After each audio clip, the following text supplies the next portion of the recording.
Welcome to The Hook. My name's Evan Boyer. I'm here to introduce the amazing from Saving Country Music. Hold on, not you. Trigger. And the incomparable Caitlin Cannon.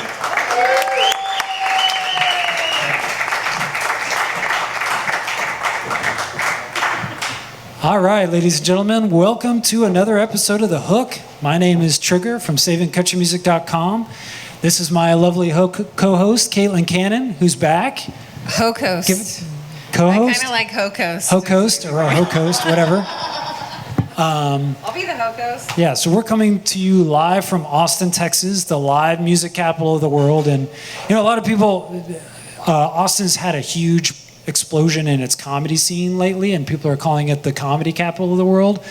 And that's fine, and no offense to comedians, but hey, man, this is the live music capital of the world. And so we're trying to create a forum to give people an opportunity, songwriters, to come up. And, you know, we've had touring songwriters and people that maybe this is their first time ever getting on a stage. But the whole point of The Hook is to give everybody an opportunity to get up, no gatekeeping, no restrictions or anything like that. So we've had a bunch of songwriters sign up. I've got numbers in this hopper corresponding with their names. And I'm going to call them up, and they're going to perform a song for us. And then Caitlin and I are going to give our feedback. Now, this is not a song competition. This is a song showcase. We're here to elevate the dialogue around songs. But we do have some incentives. If you come and you play a song and you do a really good job, you get the hook patch. And then if you do a really, really good job, you can get elevated to the coveted silver hook patch. And then if you absolutely blow us away, then you can get the very coveted gold hook patch. And the gold hook patch allows you to be able to come and perform on the hook anytime you want without having to go through the whole sign-up process. So, Or the judgment. What's that? And no judgment. No, yeah. As soon as you get the gold, you don't have to get judged and critiqued by us anymore. So I'm going to pull the first number. That's going to be number 17. So number 17, get ready. You're going to be up first. And while 17 gets ready, I'm going to announce our special guest for the week. So sometimes we have songwriters. Last time we had a cool DJ, Rita Ballou from KOKE. So this guy he's a Grammy award-winning producer and engineer. He's worked with so many names: Coulter Wall, the Randy Rogers Band, Jason Boland and the Stragglers, Cross Canadian Ragweed, Aaron Watson, Reckless Kelly. I think at one point he might have been a member of Reckless Kelly. We'll figure that out. We'll talk to him, see what that's all about. Mike McClure, so many other names. Like, if you ask me, he really is like the producer, engineer extraordinaire of like Texas red dirt music. Been doing it for years. He's also a songwriter, though. In fact, he's got a song, the Drop Tines released their new album, Drought Flower, and a song called Calling All Cars that he wrote with Mike McClure, who, for those that don't know, like Mike McClure is like the godfather of red dirt music, by the way. So anyway, that song showed up on the new Drop Tines album, so he's definitely a songwriter as well. But really, to me personally, how this guy came on my radar is he was the producer in what I believe is probably the greatest run of albums in modern country history here over the last few years, which is the catalog of Mike and the Moon Pies, which is now called Silverado. He produced all those great records, including 2021's One to Grow On, which was the last album to get a perfect 10/10 score at SavingCountryMusic.com. So this guy, 2021? Oh. Yeah, so this guy looms large in my universe, and he should loom large in really everyone's universe. Would you please welcome to the stage Adam Odor. Thanks, y'all. Thanks, Trigger. Man. Yeah, man. Yeah. So what are you doing down here in Central? So where do you live these days? So I live up in Quanah, Texas, which is by halfway between Fort Worth and Amarillo. Gotcha. So on 287, kind of by Lubbock, by Hotel Turkey, if anybody watches like the boot shop sessions and stuff. up there, that's where my wife's family's from, and I kind of travel all over, and actually we're building a little studio in Quanah, Texas too, you know, but yeah, when we started having kids, we decided to move up there and rebuild an old house and make records and write songs up there. Nice. So you've worked down here at a bunch of different studios. I know for a while you were had a residency at Yellow Dog. At Yellow Dog, yes. So I'd say from 09 till about 21, that was like my main place. Making a bunch from when it was in downtown Austin.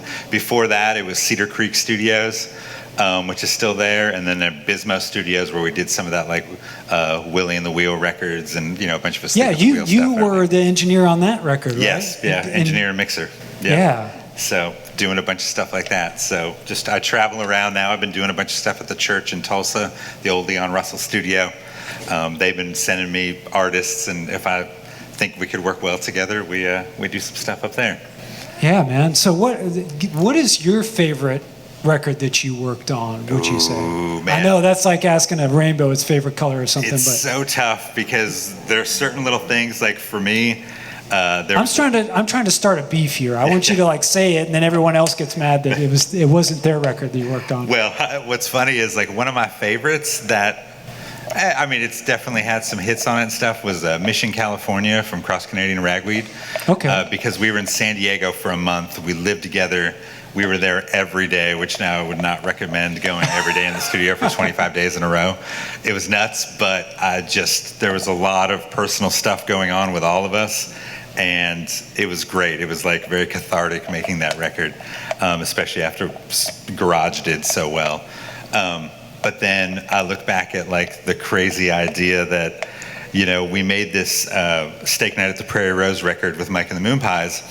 And before that record even came out, we had I called Mike up and I was like, man, what if we made a record with a symphony? And then that turned into Dave, the head of Yellow Dog Studios, being like, well, why don't we, because we had made records at Abbey Road, he's like, why don't we get the London Symphony and do this? And so we made that record and made it, a surprise record for everybody and stuff. So that record for me, because also we wrote that, Mike and I and the whole band, but we went really down that rabbit hole of what we wanted to write about and what we wanted the theme of the record to be about. Not just make a cool record with the symphony, but have a purpose to it, Yeah, and that's such a cool record because it, it's a Mike and the Moon Pies record, but it's also not. They totally took the concept and did something that fit it, but it's such a distinct record for them. And really, in the producing side of it too, I really wanted to make a record that you could still pull off live without the symphony being there. The symphony is a key part of that record and the sonic landscape, but also every steel guitar lick, every, keys and guitar lick and stuff like that, it was all there so they could still pull the record off live. Yeah. And what, just real quick, what would be a top line thing that you might tell a songwriter or performer who's trying to make it right now? They're looking at AI and how everyone's trying to build stuff to the algorithm. What would be a top line suggestion you would give to them? My biggest thing, especially with what's going on and people being able to throw prompts into AI and do all that sort of stuff, just always, when you are in a creative mode, try to capture it. Just instantly write it down, sing it in a voice note, because no matter what, the songs with heart and everything, those are the ones that last. For me, and it's kind of a funny little song, but you brought up Calling All Cars. And I know Mike McClure and I were making the Garage record for Ragweed.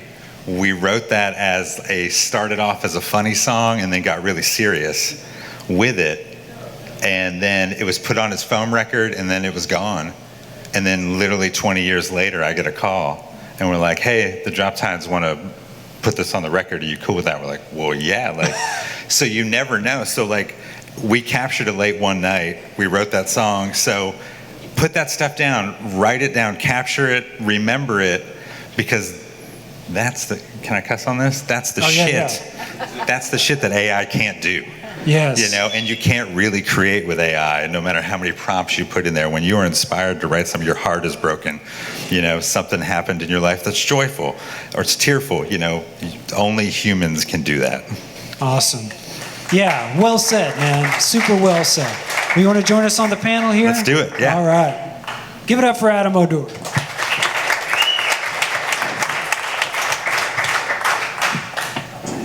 All right, so I'm going to pick the next name here so that person can get ready. Number 25, you're going to be after number 17. And let's get number 17 up to the stage. All right, number 17, what's your name, sir? My name's Nathan Kearney. Nathan Kieran? Kearney. Kearney. Yes, sir. Nathan Kearney. Gotcha. And what's the song you're going to play for us? It's called Tempest. Okay, awesome. Take it away when you're ready. I was a child of riches. You were a child of war. You were down in the trenches. I was just taking a tour. I was thinking I could save you. You thought you found a way out. You were thanking your maker. I never had a doubt. When we ran up the mountain, I was thinking it was over, but you stood on the peak and looked down towards the holler. And in a watery glance, I could tell it was just the start. But the thunder started rolling when we left Tennessee, and the lightning nearly struck us, cracking through the Denver streets. I was looking for respite. You were fighting just to breathe as we crashed among the post oaks, flying south on broken wings. So I built you a fortress to keep you from danger, but my mind was a dungeon. I felt just like a stranger, and the devil put his sappers deep beneath our walls. But I'm a couple years older, and the days don't come back.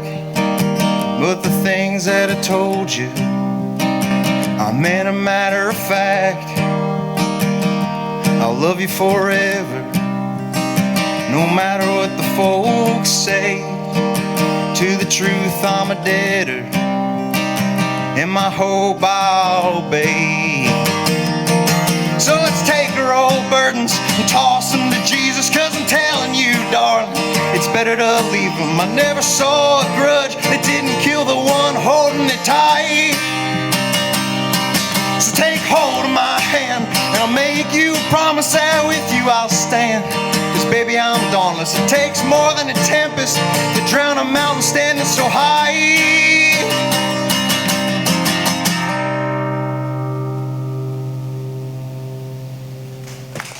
Thank you.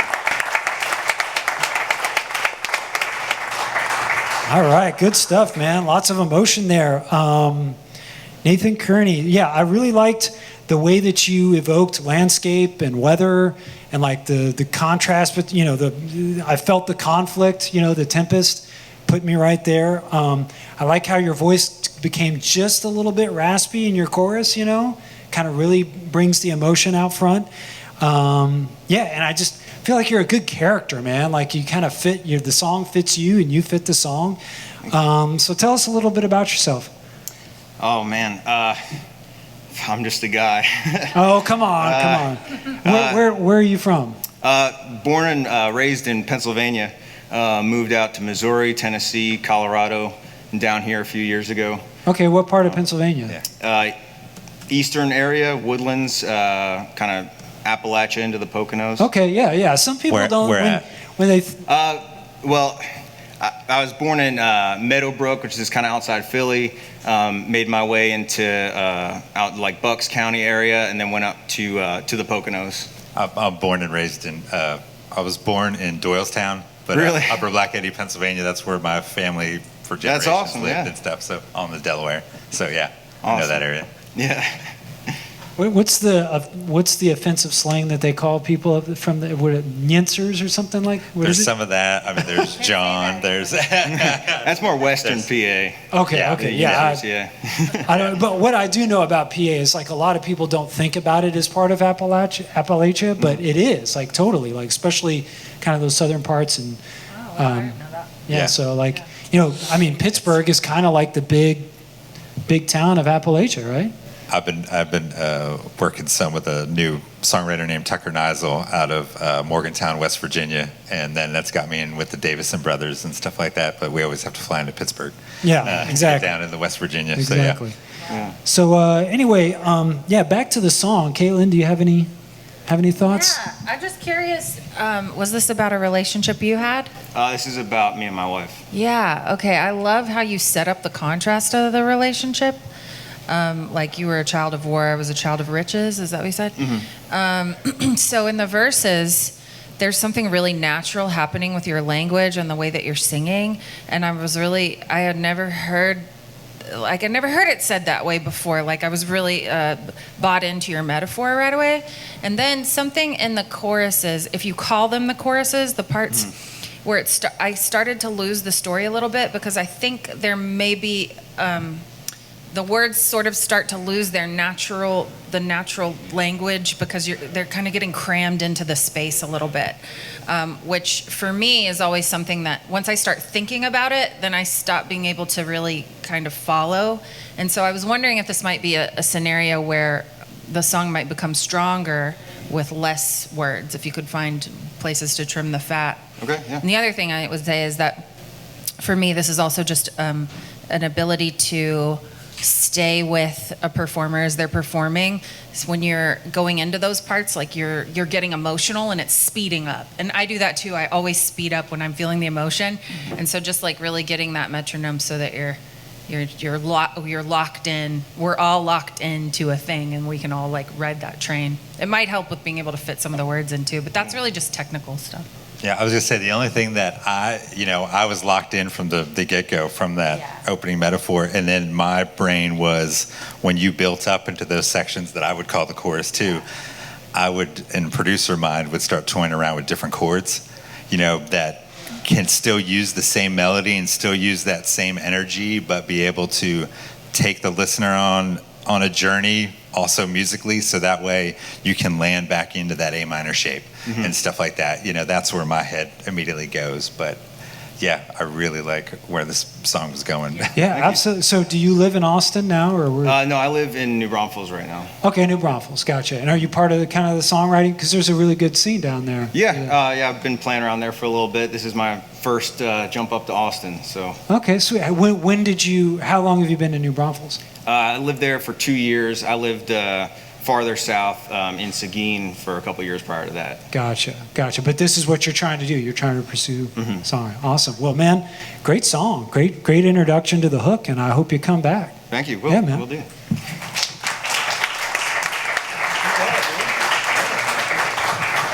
You kind of like are giving Rick Rubin vibes, Adam. Do you giving get what? that? You're like giving Rick Rubin? Oh, no. Like a little Is it bit? the hair and the beard? I don't know. Maybe it's It's the all whole... about feel. Yeah. I mean, it's how the Yeah, music makes you what- feel. yeah, That's what it it's is. all But about, no I- matter what. But I think it's in the eyes too. But it's in the vibe too. Yeah. Gotcha. Give me some hummus. All right, so I'm going to pick the next number here. Number 28. You're going to be next, and as number 28 gets ready, we're going to get up number 25. So you're saying he's the poor man's Rick Rubin? Is that what? Definitely poor. All right. Yeah. So we know this guy. He was here last time. Otis the Destroyer. Or that's the name of your band, right? Yeah. It's Otis Wilkins. Yes. Correct? Yeah. Awesome. And what's the song you're going to play for us? It's called Best Way to Find a Repair. Best Way to Find a Repair? Repair. All right. Take it away when you're ready. Okay.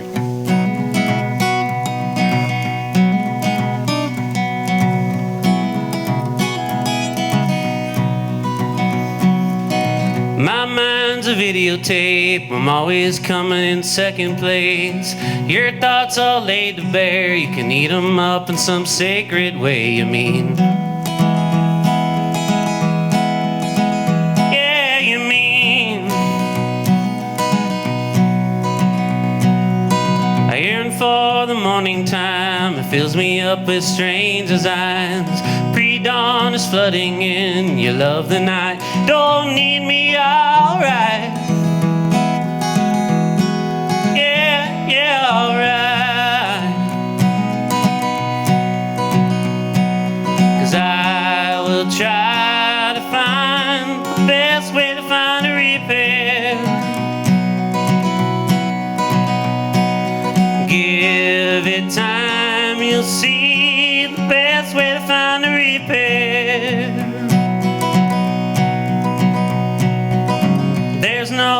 mystery the gods can't find a place on me. You shake off the big divine, you can burn it down straight off the vine. You leap before you see, yeah, before you see. Tell it to my empty hall, where's my friends and where's my mom? They are my company when left alone. I don't feel seen or pleased. Yeah, yeah, please. 'Cause I will fill the void that shouldn't be there. Give it time, you'll see the best way to find a repair.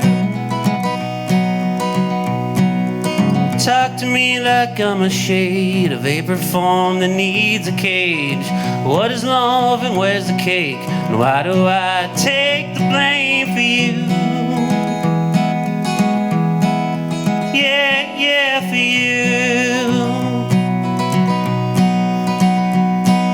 'Cause I will try to fill the void that shouldn't be there.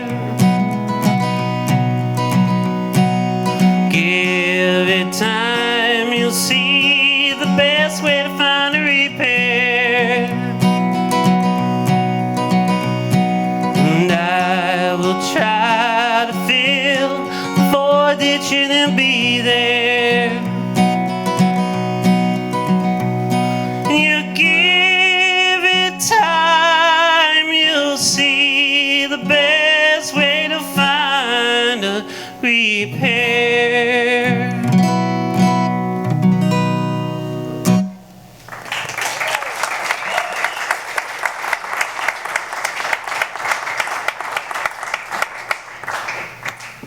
Kaylin, you look like you want to. Do you want to start this off, or? I have things to say, Okay, well, but I wanted to know if Adam wanted to talk first. okay. Do you want to talk first, Adam? I'll talk first. That's fine. Okay. I love the ability to put the enunciation somewhere different on a word. Oh, wow. And for me, because honestly, talking about that song "Calling All Cars," the reason that went from a joke song for me and McClure was because we were sitting around, and he was, we'd had a few, and it was at the end of the night of the studio, and he had mentioned something, and he was like, "Yeah, somebody got drunk, drove their car, blah blah blah," and then I was like, "He didn't make the corner, here comes the ambulance." And he was like, "Okay, we're going somewhere." So the way you were able to put in rhymes that weren't forced to rhyme with pair, that got me. And immediately I was like, I'm in. Because I was like, he keeps saying a repair. Okay, where are we going here? And then I was like, yeah, I'm in. I love something like that. So I'm glad you liked it. I'm full disclosure, definitely boofed the first two choruses. And lyrically, it's supposed to be, because I will try to find I will try to fill the void that shouldn't be there.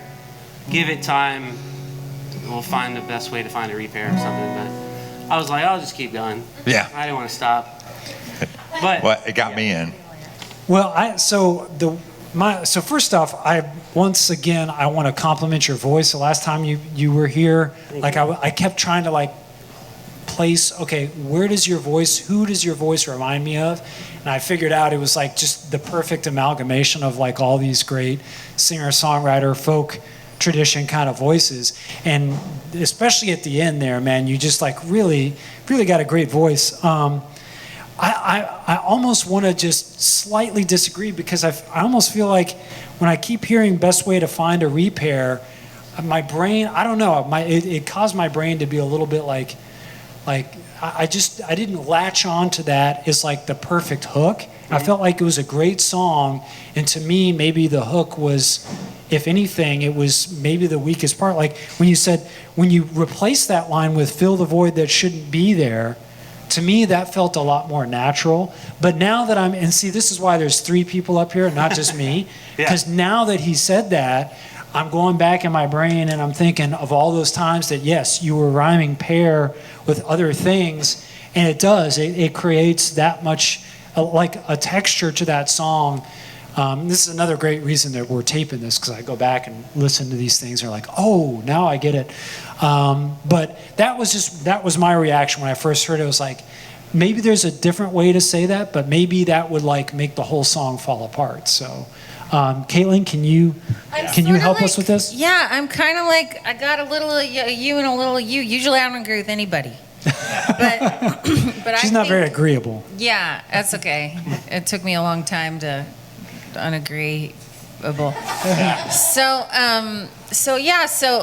thing that usually really bothers me, you know, like, or it takes me out of the song. Yeah. But when it doesn't, I had to ask myself, like, oh, do I care that we're putting the emphasis on re instead of pair? Because you did it when you announced your title, right? Best way to find a repair. Yeah. But it seems to me like it's part of the artistry, and that's when I like forgive everything, right? But there were to Trigger's point.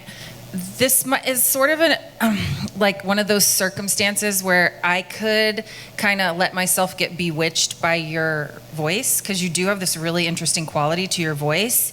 And the song is like a really nice song to listen to in sort of a broad brushstrokes kind of a way. But you have this, I did get hung up on, because we don't really find a repair, right? Like, we make a repair. And there's some things that you could do with your lyrics that I think could make your lyrical content sort of support your hook better. Mm-hmm. And one thing I might suggest is, I noticed it in your first, when you said, my mind is like a videotape and I'm always in second place, where I was like, okay, what made me want to think about, actually, I'm going to let that one go, because you would rewind a videotape. But anyway, now I'm doing that thing. Forgive me, I'm doing that thing. But sometimes with my inmates, I have them like look up the word in the dictionary, like all the most important words in the song, and like even go into the etymology of those words, and you'll find just like really interesting things that connect. It might even connect to completely different words. Yeah. And it's funny, because now they're like walking around the prison, everyone's like fighting over the dictionary, you know. But we could do that too. We could do that more too. Caitlin works with prison inmates, by the way, as a songwriter. She has a program. Just in they're case not my inmates. There's not like a non sequitur. She's like, "What? You have prisoners? What's going on?" It's like in the back of Sagebrush or something. Side hustle, warden. Awesome. Well, man, I think that was really good feedback. Like I said, that's why we have multiple minds up here. Yeah. And Adam kind of sold me on that song. So good job, man. I think you just earned another silver patch, man. Oh, thanks, y'all. Appreciate the feedback. Yeah. Thanks, Otis. Thanks for doing this. All right, so we're going to get number 28 up to the stage next. And then number 20, you're going to be next. Please get ready. Yeah, that's why I want this one. Awesome. So what's your name, sir? Oh, yeah. I got you. I'm Colin.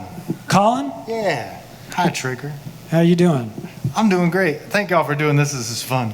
Oh, shoot. Thanks for being here, man. What's the song you're going to play for us? I'm going to play a song called Higher.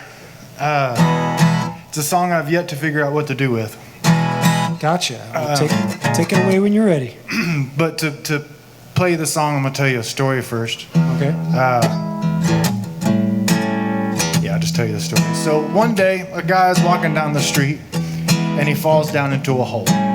The hole is dark, and the walls are steep, and it's too dark to see, but he can see people up above, so he starts to yell for help. And finally somebody stops, and it's a doctor. So our dude says, "Doc, can you help me? I've fallen down this hole. The walls are too steep, it's too dark to see. Can you help me out?" And the doctor says, "Yes, my son, I can help you." And he pulls out a piece of paper, and he writes down a prescription, and he drops it down the hole, and he walks off. Our guy's kind of confused by this, but we're going to move on and keep asking for help, and he does. And finally somebody else stops, and this time it's a priest. And our guy says, Father, thank you, Lord, you're the answer to my prayer. Can you help me? I've fallen down in this hole. The walls are too steep, it's too dark to see. Can you help me? And the priest says, "Yes, my son, I can help you." And he pulls out a piece of paper, and he writes down a prayer, and he drops it down the hole, and he walks away. Now our guy's kind of pissed off about this, because what I've learned so far is that when I'm down in a hole, medicine and religion can't help me. So he starts to lose his mind a little bit. He even thinks maybe this hole is my home now. But he sees one more dude walking up, so he starts to yell for help again, and the guy stops, but this time it's his friend Joe.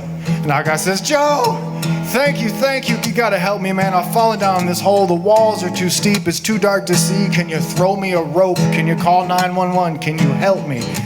And immediately, Joe jumps down into the hole. Our guy's pissed. What are you, stupid? Now we're both down here. And Joe says, yeah, man, but I've been down here before, and I know the way out. There's a story about that. I've been down on my luck more than once or twice. I've learned my lessons and I've done my time. And now I know what I wish I would have known back then. The only way out is with a friend. I wanna go higher and higher and higher every day. I've been down in that hole and I've made it my home, but I'm climbing out today. I wanna go higher, higher and higher every day. I've been down in that hole and I've made it my home, but I'm climbing out today. Well, I may not always do what a good man does, but thank God I'm not still who I once was. It takes an awful lot of pain to change a man. Well, I'm no Jesus, but I'm doing the best I can. I wanna go higher, higher, higher every day. I've been down in that hole and I made it my home, and I'm climbing out today. I wanna go higher, higher, higher every day. I've been down in that hole and I made it my home, and I'm climbing out today. Ain't no hope can hold me when I've got that Holy Spirit living within me. Ain't no hope can hold me when I've got that Holy Spirit living within me. I wanna go higher, higher, higher every day. I've been down in that hole and I've made it my home, and I'm climbing out today. I wanna go higher, higher, higher every day. I've been down in that hole and I've made it my home, and I'm climbing out today. Well, it still gets hard sometimes, don't get me wrong. It's just nice to know that I'm not alone. Hey.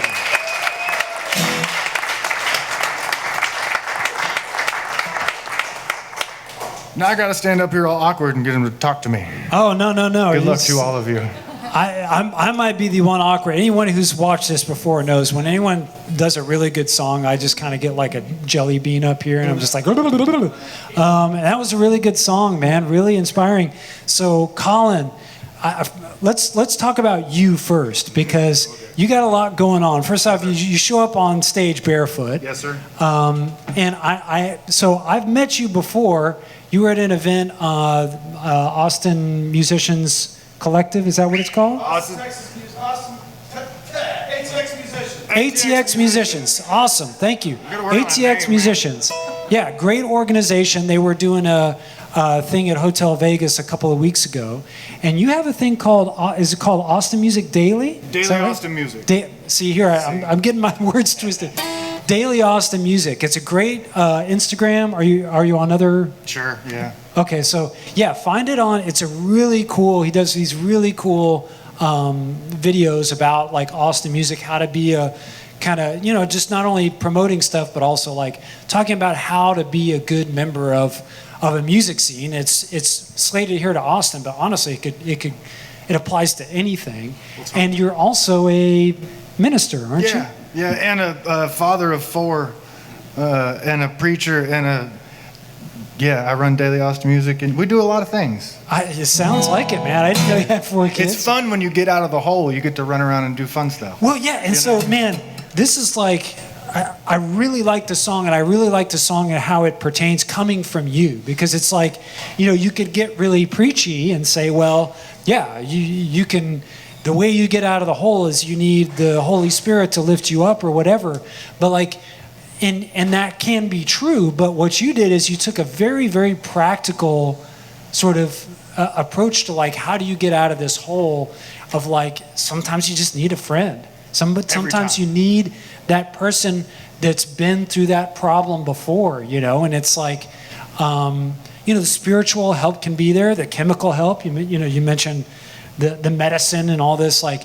there's all these different avenues, but ultimately like, it's not necessarily one, it can be a combination, or it can, there's no easy answer to hard questions. But then you brought it back to your religiosity through saying, like, and juxtaposing whole with holy, like, it was right there. Like, exactly. Like it was like an easy pickings, but why not? So really great stuff, man. And like a great uplifting song. I feel like you never can have enough of those, so.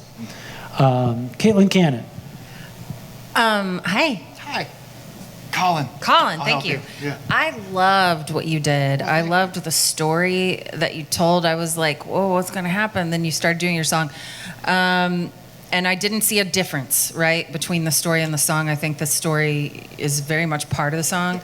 I really loved what you did. I do want to say the part that I say that's negative, and then you'll bring us back up. Or not negative, but constructive or whatever. Yeah. Help me. So I'm like a sinner and a cynic and a. Me too. Yeah. Okay. And basically, like I don't trust anything or anyone ever. Me either. And so, because I don't see a difference between your story and your song, I wanted you to tell me in the same vernacular as you told us the story, how you got out of the hole, like with your friend, right? Even if there was some sort of metaphor about how he helped him, like get up on my shoulders or something, But I wanted to know how you got out of the hole. Because when you told me religion can't help and medicine can't help, but then you said I've got the Holy Spirit in me, I was like, oh, he's lying to me, right? He told me religion can't help, but really, he's trying to hook me with that religion shit. But it's a friend. Yeah, totally. I'm just getting hung up on like the importance of words. I did debate putting the Holy Spirit line in there. Yeah. Because it goes, nah. But Holy Spirit, it was just. It wouldn't bother me at all. And I needed a bridge because I didn't have another verse, Totally. So, the way you could just make this totally right for me is just me. No one else in the world is going to have a problem with this. Yeah, my special song that you write for me and my mother. You skipped right over the Jesus part and you only had the problem with the Holy Spirit. I didn't have a problem with the Jesus part at all because you were like, I'm not Jesus. I'm just a man. Yeah, I loved that. But like, if you just told me how you got out of the hole with your friend, that's a longer conversation. True. Yeah. No, exactly. That's the hard part about writing songs. You're going to take these huge concepts. You're going to boil them down to 3.5-minute stories that are very simple. I just, as a person as a listener, who is like on the verge of really being able to trust you. Oof. Right? I'll take that. You can earn it all if you just tell me how you got out of that hole in that cool way that you told me that story. You could even go back into the story. So Joe, he said, hey man, get up on my shoulders. Don't worry, I'm going to see the chiropractor tomorrow. It'll be fine, or whatever. Anyway, but just my personal. I love the idea of going back to the story and speaking like that because you draw us in so much with that story, going through musically and then singing it, but you want to have that. Like you want to rest for a second, hear you talk about it again before you build up into the last chorus. Right. However you would want to do it. I love that. Moody blues, cold-hearted orb that rules the night. Kind of. No, I'm too old. Yeah. You can do it. And my only, and this is a nitpicking thing, and I've had definitely artists tell me to go fuck myself when I mention things like this, but when you bring in the answer at the beginning of a friend. What is that line? How did you do at the? You need a friend. Like the first time. The only way out is with a friend. The only way out is with a friend. The way you sing that compared to the rest of the song, to me, loses the flow briefly. Gotcha. It's like I wanted one more syllable, like Okay. with the help of a friend or something like that. Like, because I was so caught up in the rhythm of the way you were singing Okay. things, and when you sung that one line, I lost the rhythm, and then okay, I found it again, Yeah, and everything else was there. That was the only time that flow lost. Right on. But then that would be my only thing about that. But now I love the idea of breaking back down to speaking again and telling that. So Do an that too. altar call at the end, you know? like Yeah. Full. Hey, pass the collection tray. Yeah. Pass the love offering. Yeah, man. So how long have you, are you an Austin native? How long have you been here? Today is my 19-year anniversary of moving here. Wow, awesome. Yeah. So, I mean, that's as From where? close as of Austin native as you're on. From the back of a car in the Midwest to the back of a car here. Sweet. Awesome. Well, man, I feel like you're a really important figure, a really important character in Austin music. And I really appreciate you coming and being a part of the hook, and I hope you come back. Yeah, man. Well, this is awesome. Support Oh. things like this that are crazy and weird. Yeah, well, thanks for supporting, man. Good job. Here in the Silver Patch, I'll give it to him later. Can I just want to say one thing really quick. Like sometimes when things are really, really good and performances are really, really good, it's like there's not much you can do to really help it, right? And so then the one thing that you might do to help it will really stick out, so it almost becomes like a more personal experience, like giving Yeah. feedback to the song, and it really just becomes subjective at that point. Sure. And I just want to say, like, just because we had feedback for that amazing performance, because I was like, oh, go gold, but like it's just because there's feedback and maybe you get a silver patch shouldn't mean that it's not absolutely exceptional. Absolutely, Yeah. that's true. And I thought he was on the verge of gold too. And I think this is the other thing We take I the always gold tell away? people is like, there's different tiers to all of this. We have brand new songwriters showing up here, and we have people who've been doing it for years. So anyway, give it up for Colin once again. Yeah, Colin. Really good song. Really good song. Really good introduction on the hook. Okay, so number 31, you're gonna be next, and let's get number 20 up to the stage. Oh Jesus, here we go. What's up, guys? Jake Busby's back. Busby. Jake Busby and the Atomic Mullet. Hey, Here buddy. we go. How you doing? Good. How about you, man? Doing great. Awesome. So what song are you gonna play for us? It's called Mixed Up Man. Mixed Up Man. All right, take it away.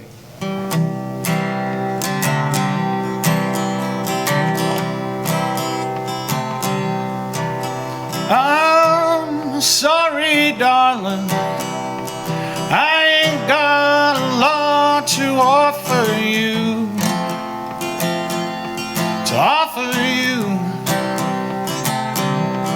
Just a mixed up brain and a heart that don't do what it should do.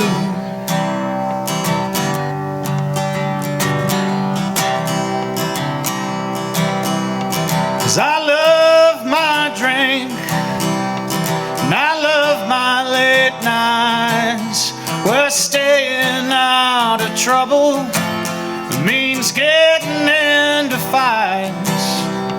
I give it all away when I ought to take my own advice.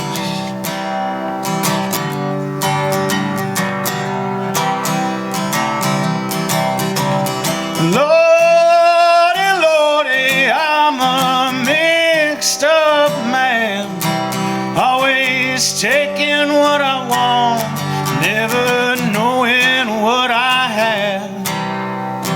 Lordy, Lordy, pain and misery. I'm sorry, darling, you got stuck with me. Well, I'm sorry, honey, Dad ain't been the man that he should. Man, he should. You're the only thing I've ever done that was any damn good.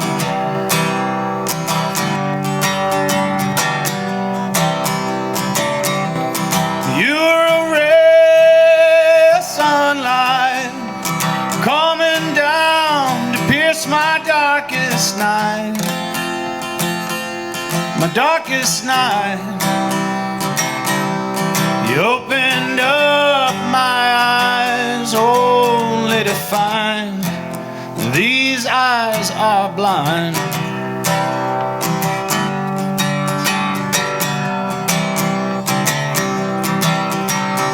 Lordy, Lordy, I'm a mixed up man, always taking what I want, never knowing what I have. Lordy, Lordy, pain and misery.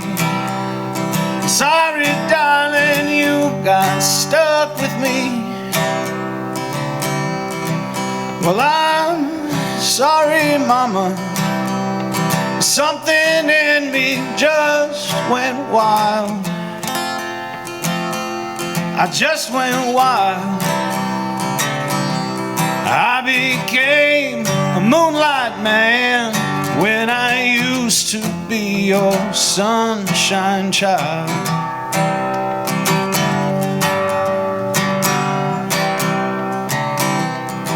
One day I'm cool, clear water. The next I'm burning sand. I got a Bible in my pocket and a bottle in my hand. There's a holy war inside me that I simply cannot understand.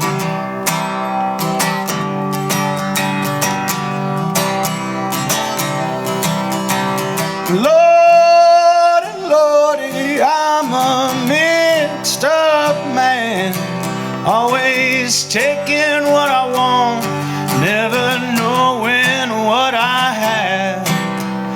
Lordy, Lordy, pain and misery.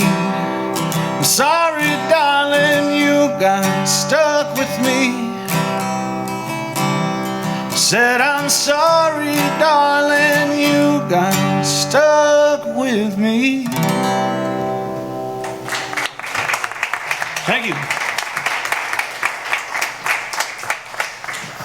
All right, Jake Busby band. Once again, I feel like I get redundant here because every time you kind of blow me away, and all of your songs work in similar ways, but they're all great. Like you say, like there's a holy war inside of me, and like there's so much of that conflict and the way that you use songwriting to sort of like call yourself on your own bullshit, you know, is just, it's really refreshing, you know, like you're not using it to sort of flaunt your ego, you're using it to show your vulnerability. Became a moonlight man when I used to be your sunshine child. Like you're willing to share that you know, nobody is a harder critic on Jake Busby than Jake Busby. And that comes through in your songs. And man, your voice too, like, and I feel like we've seen different versions. Like you've been on here in a bunch, you've kind of explained that, you know, you've pursued songwriting for many years. But you know, now like you're trying to raise kids, or you got kids in high school. Right. But like I can tell you're picking this material from like different seasons of your life. Oh yeah. And sometimes when you sing them, it's like this was Jake Busby in his early 20s. This is Jake Busby now. This was Jake Busby 6 years ago. And you bring in, you know, like you bring that part of your life back to life in the present tense whenever you sing these songs. And it's great stuff, man. I mean, it really is. Thank you. I appreciate it, bud. So, Adam? I was just going to say, for one thing, that's country music right there. Yeah. Like, that's country to a T. It's like the emotion is there. You're telling the story that you want to tell. And for me, that was a hook. Like, by the end of that first chorus, I was ready to sing along to the next chorus of that Lordy Lordy, because that's the point of a lot of that style of music, is to have a hook that, like, the next time the chorus comes up, you've already kind of know part of it, and that drew me in right there. Like I was all in. That is high praise, sir. Thank you very much. Go ahead. Hi. Hi. I've this missed you so much. I know, me too. It's so me good to too. see you. You too. I almost wore that same shirt today. I'm so glad I didn't. Oh my God, thank you. I've decided I'm going to start dressing really preppy. No, I love it. Knits. Okay, and getting knits all more day. tattoos to balance it out. So, this is my favorite thing I've heard from you. Thank you. And this is another thing we were talking about this because you're like, wow, people are really committed to getting. It's so inspiring when you guys come in with new songs and you've been working on things and we start to like hear you think differently and implement things differently. I mean, I'm not sure how old this song is. It's 18 years. 18. Okay. Well, it's the first. The verse is 18 years because my daughter's 18 now. Okay, so he was right. Yeah, about no, that. this is and I was able to finish it up a year ago probably. I was Okay. able to add the last verse about my mom, so it's Oh, okay, yeah. wife, the women in my family. I love those songs. Yeah. Those poor women. Oh, that's interesting. There's an interesting, maybe an opportunity for a bridge there, actually, I about would the love whole one women. because I can't come up with bridges to save my life. Well- I'm a verse chorus man. Yeah, and that's the only thing about it is that I did need sort of a melodic break. departure somewhere. Yeah. Yeah, but I wrote like I just love this classic country feel that you've got. You're so it fits so well on you. You know, it's Thank you. you wear it really well. It would be so satisfying to me if you would take this this chorus, and say taking what I want, and never wanting what I have. You know, taking what I want, Okay. never wanting what I have, like just to create the cycle. It would just be like a satisfying thing. Right. You might consider a Instead little of lyric knowing tweak what I there. have. Yeah. Right. But I don't know. I was just thinking like if that bridge, you might be able to do some like a little perspective shift in there. Right.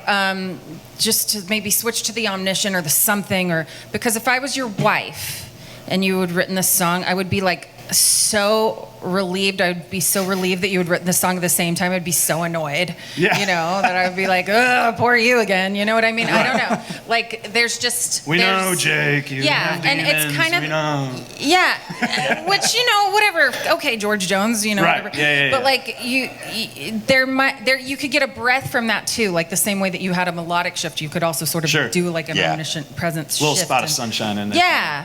But honesty still. Hey. And also I love hearing you, what you're risking in it. I love Thank you. to I hear it. appreciate And it. yeah, I love to hear it. Well, I'll see if I can get a bridge in there. It ain't Yeah, done yet. man. Once Let me know if again, you want to get together. I'm in. Hell Let's do yeah. this. Let's go down to A minor and then build it from there. there you go. So yeah, once again, man, and I feel like you're right on the brink of gold too. We've had a couple of those songs. Like I'm getting there. It's right there. Well, you'll get it because I'm gonna keep coming back. If nothing Trigger. else, you're here every damn week. We Can't get rid of me. You're like a bad rash, man. You just won't go away. But man, yeah, great stuff. Keep coming back. We really, man, really appreciate you being here. Man, I appreciate you guys. A lot of people have said it, but this is the best way to spend your Sunday afternoon. You get to hear other people. I'm constantly blown away by amazing singers and songwriters, and we're all here for the same thing, and I love it. Yeah, thanks for thank saying you. it, man. Give it up for Jake Busby, everybody.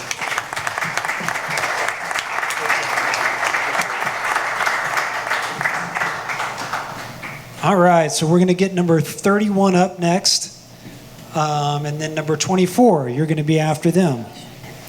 All right, so number 31. I believe this is a return, right? Camille Terracina? Am I Yes, sir. getting You that got it right. Awesome. Happy to be back. Yeah, well, good. Thanks for coming back. Yes, sir. What's the name of the song you're going to play for us? This one's called Susanna, Susanna. and it's about a good Christian woman. Gotcha. All right, take it away.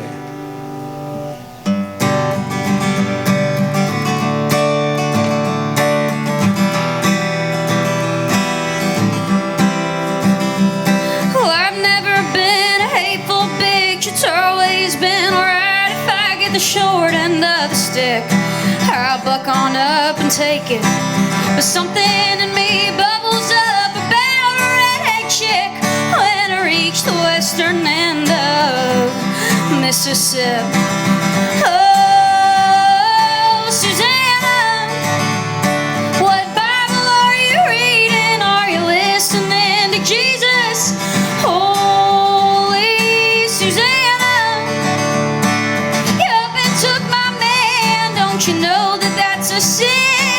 Susanna.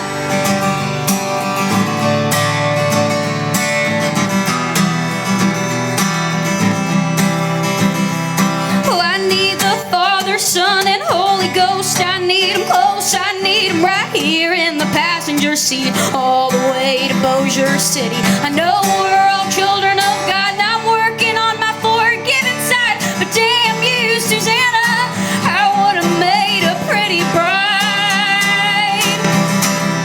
Oh, Susanna, what Bible are you reading? Are you listening to Jesus? Holy Susanna, you up and took my man. Don't you know that that's a sin, Susanna?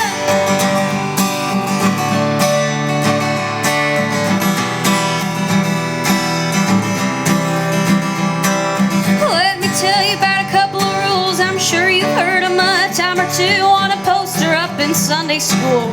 They tell you just what to do. Thou shalt not steal. Thou shalt not lie. Thou shalt not set fire to my life. If you only knew the tears that I've cried. Oh, Susanna, what Bible are you reading? Are you listening to Jesus? Holy Susanna, you up and took my man. Don't you know that that's a sin?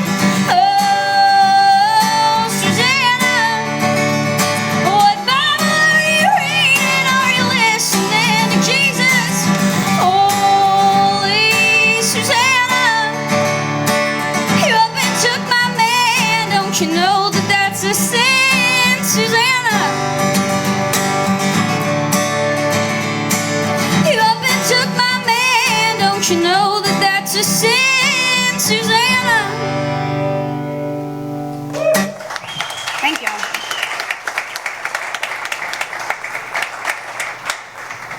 All right, Camille, awesome. So yeah, you told us you've been on here before, and you told us that you had gone to a Catholic school here in town. Is that correct? Yes, sir. And so you have kind of a religious background. It's kind of becoming a religious show. We're doing this on Sunday. We got a preacher here, and Amen. yeah, there you go.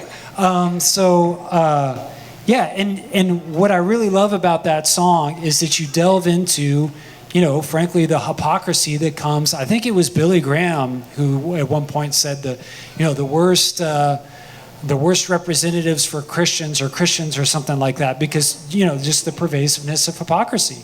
And you said this is about a good Christian woman who ends up stealing your man, and that's kind of the thing. It's one thing to wear religion as a cloth, and it's another thing to practice it every day, right? And to try to be right by people. And those are two completely different things. This week, really great artist Charles Wesley Godwin released an album, and he really delves into a lot of religious themes. And it can be kind of a prickly thing because it can be polarizing. Some people, maybe Caitlin or so, uh-oh. So you kind of get a little turned off, as soon as something gets religious. But really, what you told was a human story. You get to okay. You told a human story about cheating and losing your boyfriend or your husband, and that's a very real, visceral thing that is universal, that anyone can feel. And I guess my only feedback was you've got a great voice. I feel like you're just such a natural talent. Thank you. Just your stage presence and your voice, you can take it and go places with it. But in my brain, I was thinking, what if she sang this a little bit more intimate, and did it in a different key? Maybe it would be a little bit what I did like about how you performed that is you brought out your pain and your rage of having your man taken from you. But I was thinking, man, And it could be that it's the same song, just rendered two different ways. But like what it would be if it was a more intimate performance, and what that might do with that song. So, yeah. Thank you. Yeah, I mean, I would probably second most of that. So, yeah. I was gonna say that was, so I knew immediately that it was a pissed off song. I was like, we're going in. What's your opening line? I've never been a hateful bitch. Yeah. And then later I thought the same thing that you were saying, like, I almost wish that was undersung, so you knew we were about to go into, and then that way the chorus is full on, like, fuck you, that's straight up. And then in the second verse, when you're doing the more muted thing, I think you could streamline those lyrics a little more so they're all less punchy, because you want it to be that, like, pow, pow, pow, gun, just shooting out. So yeah, that was one of my things. And then I loved your opening line too. Yes. Yeah, and I loved your setup for it.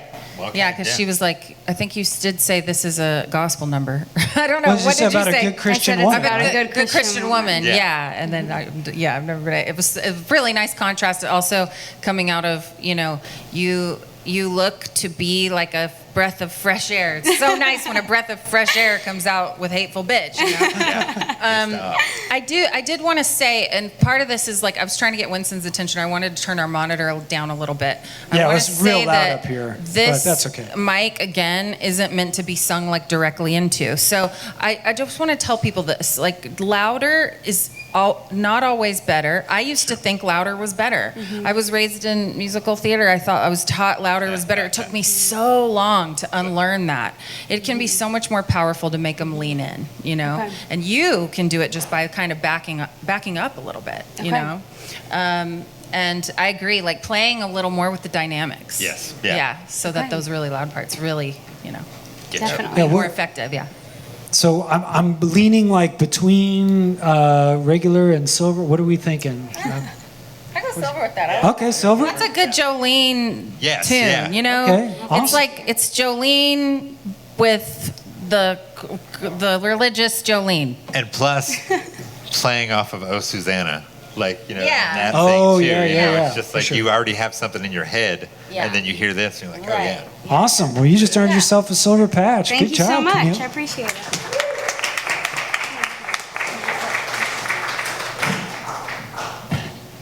All right, Evan, do you want to get ready? We're going to have you have Evan get ready, and let's get number. The mysterious Evan Boyer is on deck. Mysterious Evan Boyer. All right, so let's get number 24 up. Uh-oh. Hey, Southpaw. I say this just because she can be a devastator. Get the Kleenex box ready. Alex Evans, right? Yes, that's it. Awesome. And what's the song you're going to play for us? It's called Luanne. Excuse me? Luanne. Luanne. Not to be Okay. confused with Susanna. Not to be confused with Susanna. Gotcha. Yes, indeed. Take it away. Similar syllables. He's a deadbeat dad to a real sweet dog. He loves him bad, he pawns her off. Hates his ex-wife, hates his mom. Alternates irate and numb. But he ain't coming, he ain't here. So me and her, we're gonna get it clear. Luanne, I tried, I did, but he's the type for getting rid. And if you need him, God forbid, he'll leave you like a little kid. Luanne, you're a good old girl, he's an awful man, it's an awful world. Keep wagging your tail, watching the door. To love him is the worst chore, and I know I do it still, against my nature, against my will. Stupid boulder on a stupid hill, push until he gets his fill. Luanne, it ain't on you. His tricks are his own to choose, and who knows when he'll flip a switch. No pets, no praise for a crazy bitch, and go. He always does, 'cause what waits at home is never enough. Luanne, life is rough for the things he loves, the things he loves.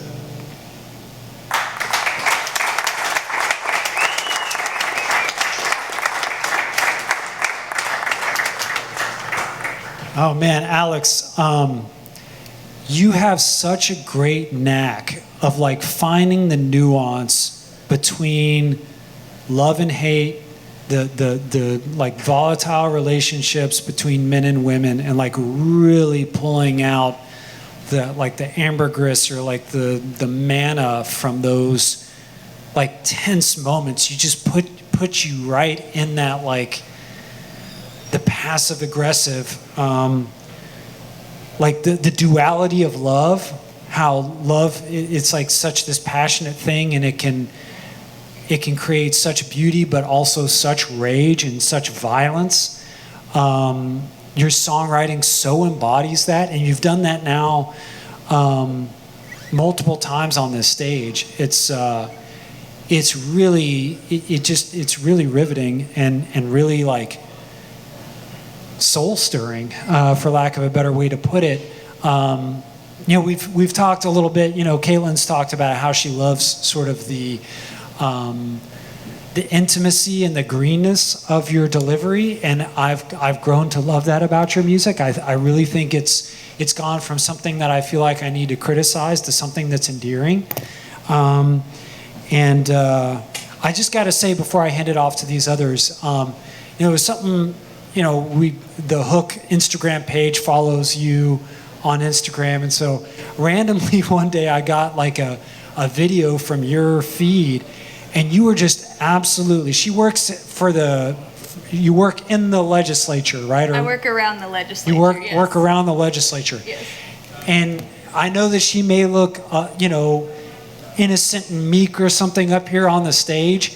She just absolutely was undressing the state senator, like over some sort of That guy. I mean, just like, like she was at a table and the state senator was up at the podium, and she was just like fearlessly just deriding this guy, and probably for good reason. And that fearlessness, like it comes through in your songwriting. Like it just, you really take people off guard. It's really like the power of womanhood and just bringing that out. Anyway, Caitlin, say something. I will. Or but- Adam, you want to go? I was going to say, so this is the first song I've heard of yours, and instantly I feel like you are a writer that does not waste a single word. And that's what I love the most, because I was drawn into everything that you were saying. And immediately I was like, I want to hear that again. Like, I want to read that. I want to know what's going on, because nothing is wasted. And I was so, in the intimacy of your performance, I was just drawn in, like, everybody shut up. Hold on, I'm listening to this. That sort of feeling. So, yes, I really, like I want to hear it again. Winston, turn up. Yeah, now it's turn it back up. Right. Yeah. Hey, Alex. Hey. Okay. I want you to like start recording these just like this on like a Tascam or something in your bathroom, and I just want you to start releasing these songs and copyright, but just like that. I don't want you to get any better. Thank you. I don't want you to change at all. I really don't. This is terrible advice, by the way. Probably. What I love about one thing I heard here was that, when you ended on life is rough for the things he loves, I felt like that was really your North Star. That's really the premise of the song in one idea. I recommend this to everybody. Like, if you're working on a song, try to boil down what that song is about into one umbrella statement. See if you can do it in a line. And then every line in that song to be a supporting leg on that table. I do feel like there are places in it where you can twist the knife a little more, like only in that way that you do, like sort of the Boulder line. I got a little confused, like the whole Sisyphus thing. Absolutely. Just because I felt like there were, again, every time she plays a song, I'm like, I need to hear that again, or I need to see the lyrics. I did feel like there's a couple places where you could do your knife twisty thing, you know, that you do. And the other thing I just wanted to say to you is that, like, what I think is really important, and just hearing, because I didn't know that, but I now want to go follow you and figure out about your work. I just encourage you to keep doing this and doing it in the way you do it, about the issues that you care about, because my advocacy for the juvenile life without parole stuff, my music has done more for that than any petition I ever had anybody sign. Absolutely. And I just really love what you're doing with your music. I love it. That's all. Thank you Yeah. all so much. Do you listen to Patty Griffin? I love Patty Griffin. of Okay, course, so yeah, so it got me into the world. We put a song on a home record called "Top of the World," Yeah, it's my, and my that's all-time like favorites. when we did that, it was just like diving into that song, and you know, I think I broke the wings off a little songbird, you know, and that's and knowing, talking to Patty, knowing that's her thinking of her grandfather, looking at her grandmother as like, I destroyed this person. Like, you know, it's like, I love this person and I destroyed her rather than built her up, you know? Wow. Yeah, so it's like, I did not know that specific detail. yeah, Wow, yeah. it's crazy. Yeah, of course. Yeah, I mean, so, you know, I think it was Jimmy Carter at one point said, you know, I'd like to think that I did more for the world than Bob Dylan, but I didn't. Bob Dylan did more for the world with his songs. And I really think that's the power of music. And I try to say this, I say it all the time, like, the music can change hearts, it can soften hardened hearts, it can change people's minds, it can change people's perspectives, and it can change the world. And as maybe silly and idealistic as that comes across, I truly believe that. That's one of the motivating factors. That's one of the reasons we founded The Hook. That's one of the reasons we do this, is because we really do believe that songs can change the world. And Alex, you're really like taking that sort of activist attitude that you have and putting it into songs and really advocating for women in a way that, direct action maybe it can, but I just think it's so powerful. But it also doesn't sound like advocacy. Exactly. You know what I mean? It You're just telling comes a from story. authenticity and Yeah. an honest, Absolutely. really honest place. Yeah, and that's so moving. Yeah, absolutely. And just, I need to say this. So, do you know the Moldy Peaches? Do you know Camille Yes, I Dawson? do. Because that really reminds, like, she made a whole career off of, like, that sort of like, the sort of unpolished, not even in pentameter, just like music, but it just really spoke to people. So, yeah, I want to take back all those criticisms I made of the past and say, you be you. You be you. And, I'm going to give you a very, very strong silver patch. I feel like you're right on the brink of gold. I feel like we've said that multiple times today, but give it up for Alex Evans, please.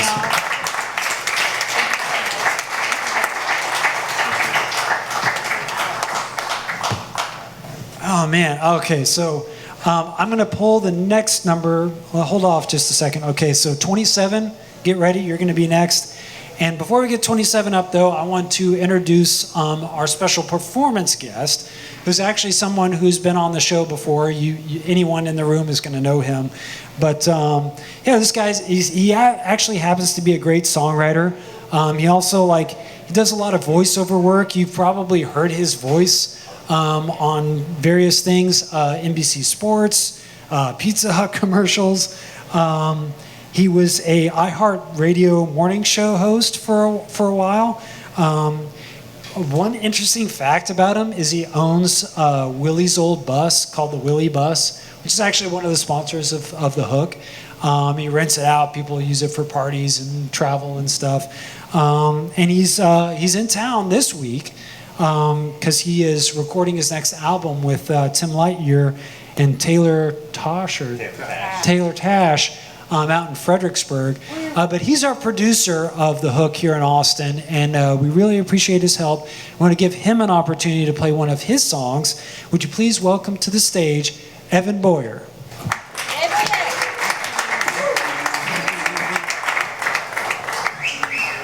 Thanks. Thanks, guys. I know you all. What's the song you're going to play for us? So this is a new one that I'm recording this week. It's called My Friend. All right, take it away. Well,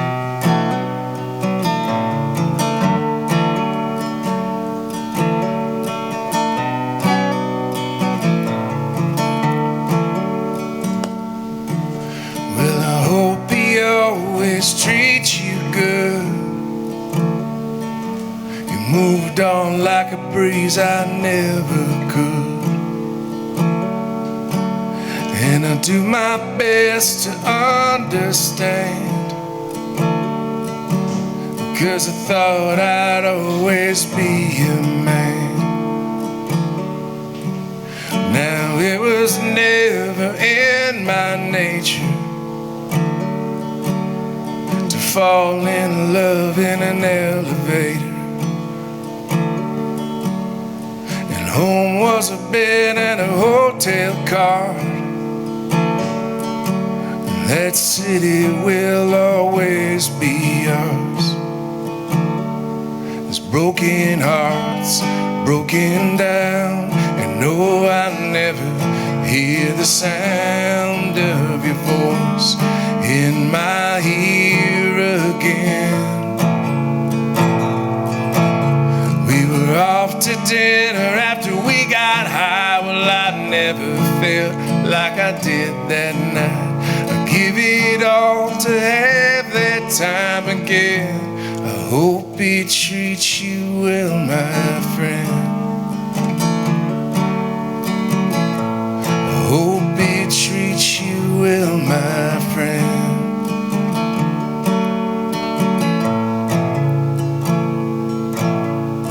Hanging by a thread, trying not to sink. Lying on a bed, trying not to think about you and him in our hotel.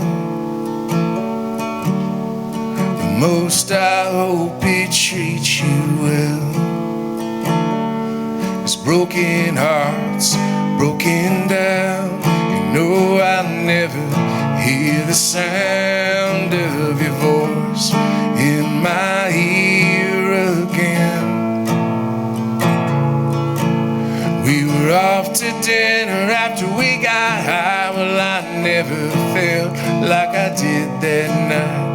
I'd give it all to have that time again. I hope he treats you well, my friend.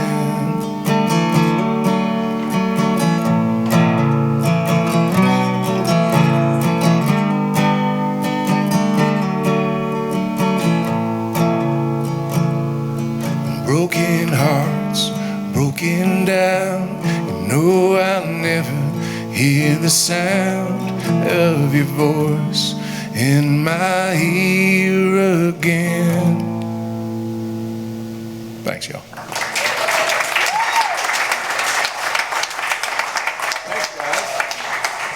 Thanks. Yeah, thanks for playing. So we don't normally criticize the special guest, but thank you. So tell us a little bit about yourself beyond what my introduction. Like, where do you live? Where are you from? So I'm originally. What makes you tick? I was born in North Carolina. I was raised in the Northeast in a small town called Somers, Connecticut, on the border of Massachusetts, and I've lived in Texas since 2009. Okay. I lived in Dallas, and I just moved to Fort Worth. Okay. So the better side of the Metroplex. Awesome. Very much so. You think so? All right. Well, I'm from Dallas, so I feel a little Sorry, offended brother. up here. But South Dallas, Oak Cliff, Duncanville native. So, but you know, yeah, Fort Worth's definitely got the music scene going on. Yeah. Much better than the cover bands over in Dallas. But yeah, man. So you recently started a new job, right? Yeah. Tell us a little bit, like you've been selling high-end guitars or something? Yeah, I sell vintage high-end guitars. I sell any guitars, honestly. I work at Tone Shop up in Dallas, Texas. So if you guys need a guitar, hit me up. Yes. All right? I'll give you a discount. What is the most expensive guitar you have sold up there? It's not done yet.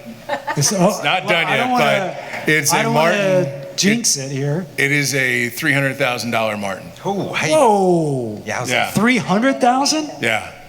I thought it was 30,000. Someone told me to ask you that question. I thought it was 30,000. say to ask No. 300,000. What? So what kind of Martin is it? It's a Martin CEO collector, Tree of Life, super rare. It's one of one. Gotcha. And I got Yeah. a collector who is looking at it. He's not really a player. It's not gigging. That's always what happens. Yes, It's always exactly. a collector that gets those. Yes. Exactly. Well, man, hopefully the deal clears before Yes. this comes out or something. I don't want Yeah, it like can if pay it for my falls album. through, I'll blame Caitlin or somebody. But yeah, man. Well, thanks for being such a help. You know, we try to like support songwriters in whatever way we can, but honestly, like Evan's been supporting us, just coming down from Dallas to be the producer, or from Fort Worth now, I guess, and and being producer and working the door and signing everybody up. So we really appreciate you, man. Thanks, We really brother. appreciate it. Also, great song, Evan. Yeah, Thank you. great Yeah. song, dude. Thanks. Great song. Tell Yeah. Tim and Taylor are old friends of mine, so tell them cool. hello. Tell will. them that the asshole Adam Odor says he wants to hear that song as a faster anthem song, because I would pick that up a little bit. I would love to hear a version of that that's picked up and it's just a full-on in your face, because I want to see that live that way. Awesome. Just tell them that. I will. And they'll be I will. like, Tim would love fuck off. that. That's Yeah, I know all he would. about Tim. Yeah, yeah, I know. Awesome. All right, give it Thanks, up for guys. Evan Foyer. Thanks, guys. All right, we're going to get number 27 up. Let me pull the next number. Number 21. 21, you're going to be next, so get ready as we get number 27 up to the stage. All right, we got a bass player up here. I'm loving this, man. I'm loving the wild card. Sweet. What's your name? It's actually my nickname. Is it wild card? It is now. All right. I'm Okay. going to steal that for sure. What's your real name? I go by Mary Cherry. Mary Jerry? Cherry. Mary Cherry. Mary Cherry. Wild Card Cherry. Okay. And what's the song you're going to play for us? All right. This song's called Dance With Me. It's a song that I've been tossing around for many years, and I feel like maybe you guys could help give me some guidance on how to like seal it up. All right. Take it away when you're ready. All right.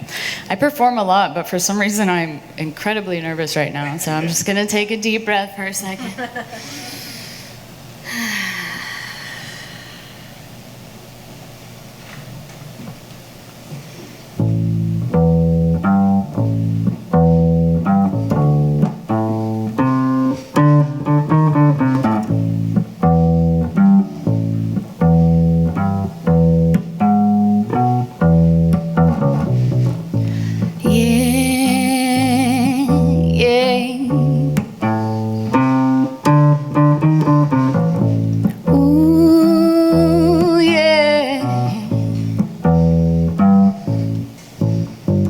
Baby knows how I sing that so old. Baby sees that my eyes are old. I've been singing songs since time began. Oh, traveling time to meet again.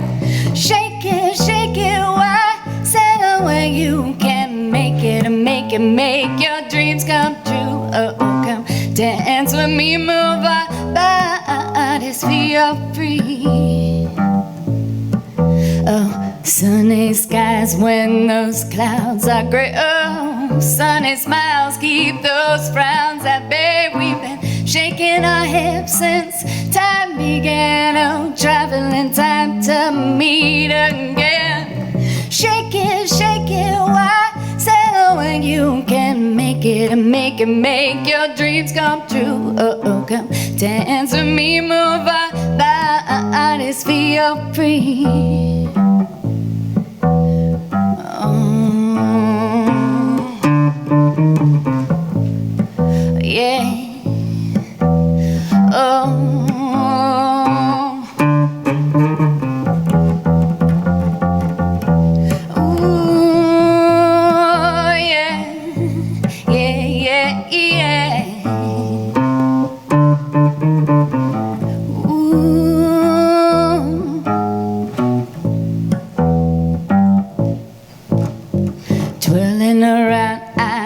Spinning, spinning, oh, drinking that gin. I've been sinning, sinning. We have one life, so use it to be living, living, yeah.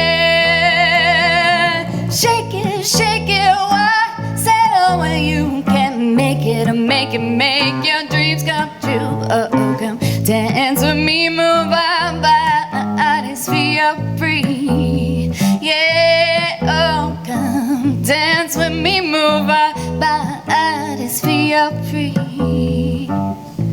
Oh, come dance with me, move our bodies, feel free.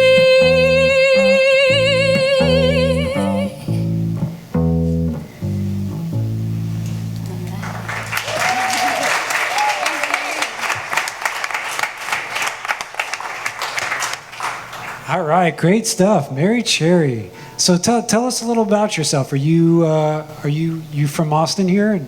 I've been in Austin since 2002, so a substantial amount. Yeah, I did live in Colorado actually for a few years, and that's where I met Caitlin Cannon. I got to play bass with her years ago, and Caitlin, you were the most prolific songwriter I had ever met in my life. Like, holy shit. Yeah. Yeah, we were out in the middle of Durango, Colorado, where nobody was doing any of this. It was wild. Yeah, it was really cool. Sweet. And what brought you to Austin, Texas? I originally moved here to go to school. Okay. Yeah.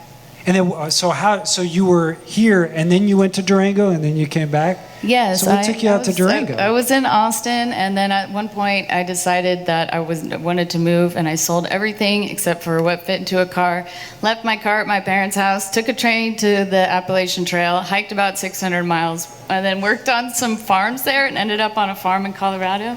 And I was there for a year on a farm, and then I moved to the closest town, and I bought a bass and started playing music with some people around there, and then met Caitlin. So yeah, that was how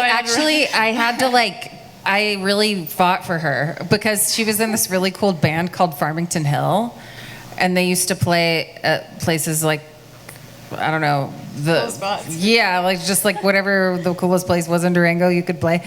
But they were like a real alt-C band, back when we were calling it alt-C and hating it that they made us call it that because there was no other word, But it was like it was like the real thing, And she was playing bass, and there was just all these dudes in this band, and she had this pink bass, and I was like, I must have her in my band. And the name of my band, and my band was all girls, and the name of my band was the Cannon Dolls and Balls. Sometimes, mostly the Cannon Dolls, but sometimes the Cannon Dolls and Balls. Yeah. And it was great. We did a bunch of gigging in the Four Corners, and, then everything fucking imploded like it does, yeah. Well, I moved away, I guess, you before moved it away. imploded. But you became and then I found you, again, when I found her, she was blowing glass. She blows glass. Oh, yeah. Yeah. I've been doing Which that is a for fun while. fact. Yeah. Awesome. So I'm guessing you play, what do you do? Where do you fit in the Austin music scene? What do you do now? I have my own project, right, that I just, about a year ago, I was like, all right, I guess I have all this music, and I just want to experience doing it from, when I can invest my own energy into something, I just want to see what happens instead of, trying to get a bunch of other people together and stuff. So I put a project together. It's a bunch of my music and covers that I like. It's kind of like reggae music, funk, like a little bit of Latin rhythms and stuff. And that's what I like to do right now, mostly. But yeah, I love all kinds of music. I play bass for a few different people, but I do it mostly for the love of the music, and I do like to take things professionally, but I'm mostly focused on just making music that I like right now, really just music that I like to make. And awesome. Yeah. Adam, do you have any feedback or opinions or insight? I'm a bass player, born and raised, so yes. So instantly, I was like, by the end of the song, my producer head was, kick the song off with the groove, start singing the verse. Save the vocal and instrumental part until after that second verse. That's the first time you hear that, because then you want to hear that part again. And then that way, when you end on the free at the very end, like, you know, where you bring it back a little bit, then you can do that instrumental again, and you want to hear it as a listener, because, and then also it doesn't take away to that groove is so cool.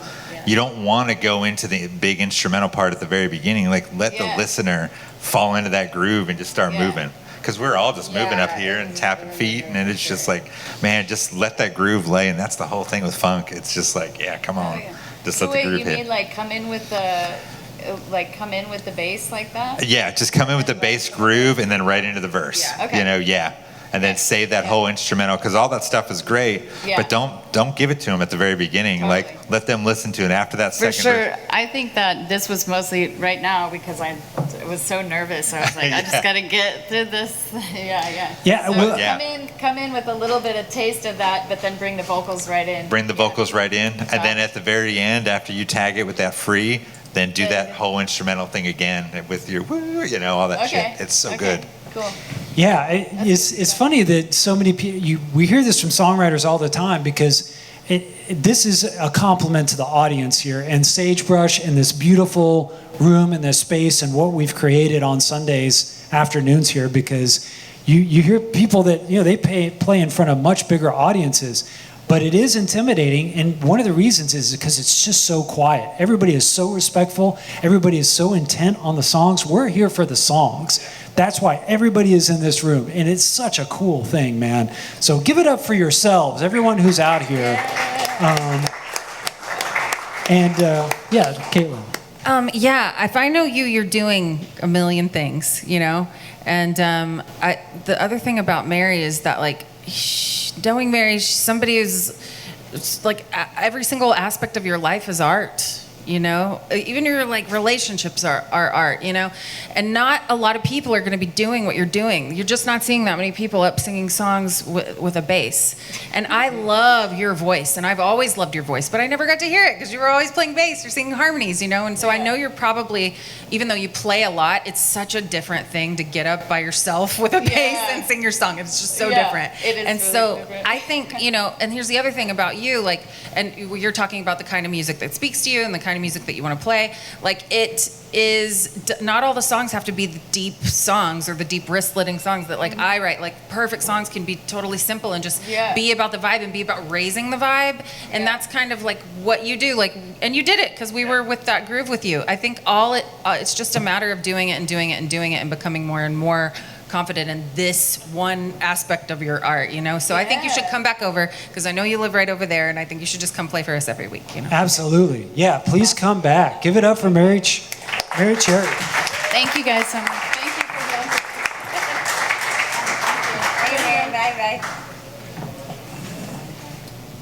Bye. All right, so let me pick the next number here, number 22. Just real quick, I want to resolve this, Adam. So were you ever in Reckless Kelly? Yes. Okay. So I went after Jimmy Jam left. Jimmy Jam left playing bass really fast, and Cody called me up. And by then I was doing a lot of records and stuff with them. And Cody called me up, and he was just like, our original bass player is going to be coming back, but it's going to be like 8 months because he's got to tie some things up in Nashville. Can you play bass so we don't have to worry about it? So I went out and just got some other engineers to do some records for me, and I went out and was on the road with them for 8 months. And then when that bass player left, before they got Joe, who they have now, while they were trying bass players out, I was out for another probably 4 or 5 months while they were trying bass players. What was that like? I mean, they're all family, and highs and lows and everything in between. I know exactly what I'm dealing with, and so it was a lot of fun. You know, and especially knowing too that it wasn't a gig I was trying to get. So it's just like I'm helping out my brothers, you know, and that sort of thing. So it was, you know. Only Rick Rubin and you could do this. All right, let's get number 21 up to the stage. How's it going? All right. What's your name, sir? Hunter Bougush. Hunter Bougush, okay. Yes. And what's the song you're going to play for us? This is called Tense and Nervous, and it's one of those parentheses songs, Take Up My Hand. Tense and Nervous, Take Up My Hand. Yeah. Okay, take it away. All right.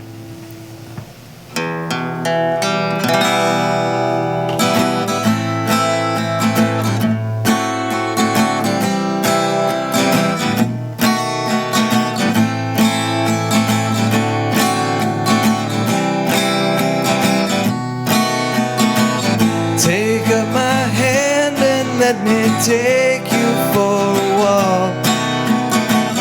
I'm tense and nervous, so much so I cannot talk.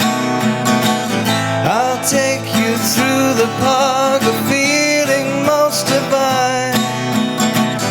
Let me walk with you, see the things that we can find. I know your face to me brings existential dread. To hell with talking, I'd be better off than dead. Now if we listen, feel the hope within our minds. My heart does glisten with this newfound friend of mine. Take up my hand. I'm tense and nervous, I can't breathe no more than stand. Take up my hand. I'm tense and nervous, I can't breathe no more than stand. I've seen the blues dropping down in the east. A rolling tidal wave across every bloody street. And so I walk, awkward, lanky, dropped and jarred.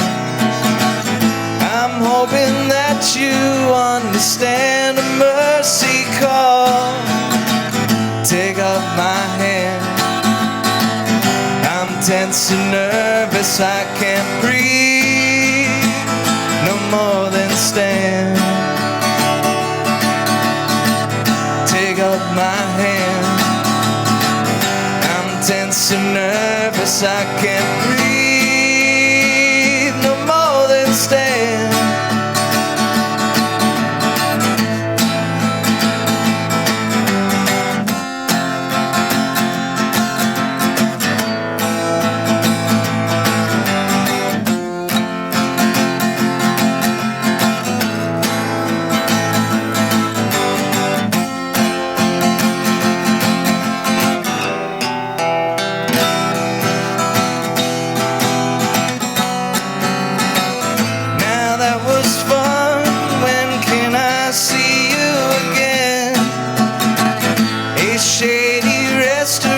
Sounds like a gory plan, with plates of pink and plus gravel underneath. We'll have each other to the last of our rotting teeth. Take up my hand. I'm tense and nervous, I can't breathe no more than stand. Take up my hand. I'm tense and nervous, I can't breathe.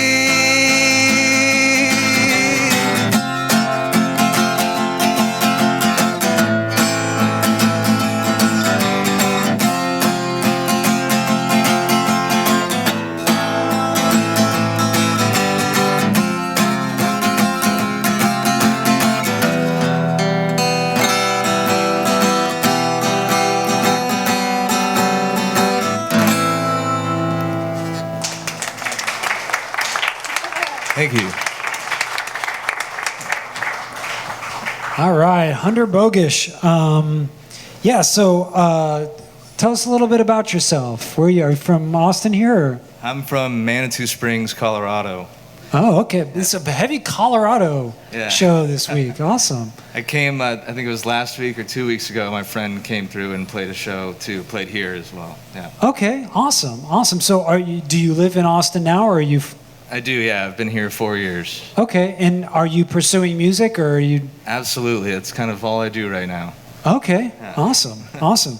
Well, man, so I really like the song. I really like the mood that you set. Really going into the dark chords and exploring them. And you were doing a lot of stuff there. I can play guitar, but I'm not a proficient enough to where I could say exactly what you were doing. But it was really involved, and it was really pulling me in.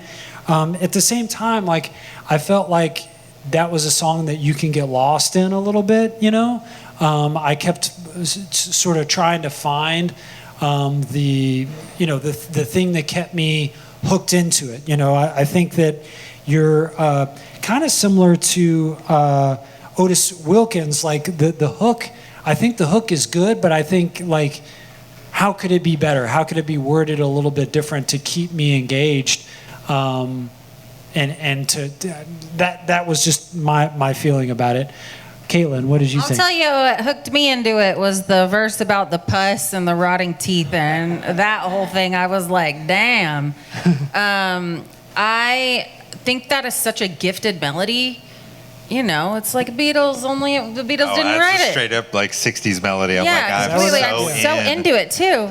And immediately I know I wanted to toy with some chords, Yeah, like to exactly. just so it wasn't the same chord progression for the whole verse, Totally. but the melody can stay the same, but there's so many different inversions you can mess with and like chord changes and substitutions that would really draw you back into that stuff. But I yes, thought that would have supported it too, because sometimes I like really love an out of tune guitar, you know, just a little bit. yeah, oh You yeah, know, for certain things.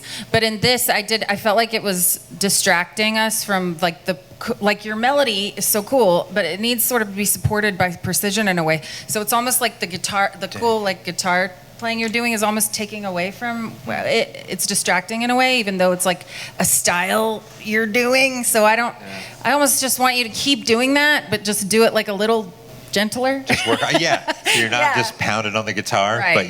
but I mean that 60s style melody is, I mean you're drawn in so fast. And then you're just not expecting the lyrical content. The lyrical content, which I love. Yeah, and you're like, yeah. But it was like, because of the monotonous of the guitar, I sort of got lost until he like brought me back with that. Well, that was fun thing, you know. So I may have gotten a little lost.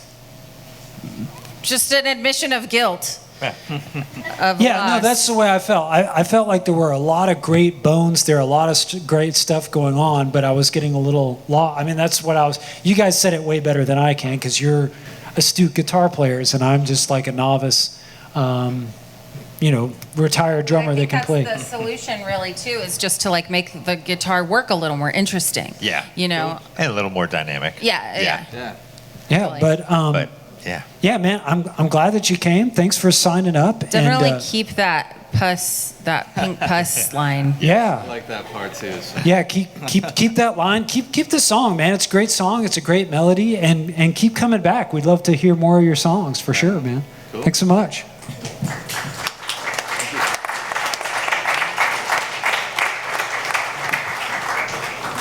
Okay, so now it comes a time we got to keep an eye on the clock. Let's get number 22 up. And yeah, Tom, why don't you get ready too? I think we have a gold patch winner in the. So I'm going to call 26. We may or may not be able to get to you, but I want to get you ready. So number 26, get ready. Awesome. And this is number 22. What's your name, sir? My name is Drew Moreland. Drew Moore. Oh my goodness. We're graced with Drew Moreland showed up. Oh my. What song are you going to play for us? Oh, I busted a 2-year writing slump to write this one this week. It's called 5 Black Dresses. 5 Black Dresses. All right, take it away.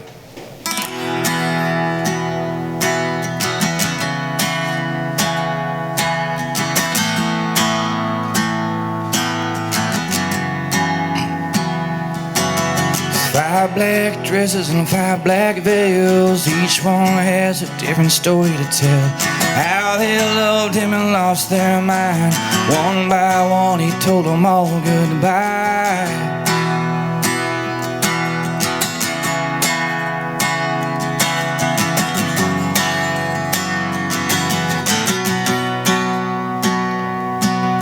One is for Heather and she had him stuck till he didn't go down till the sun came up. 2 who was living out her better days after giving up all of her drunken ways. 3 says she's a witch and 4 was a whore. Maybe he is too, that's why he hit the door sober. But I'm sure I realize doesn't want to stop while it gets high.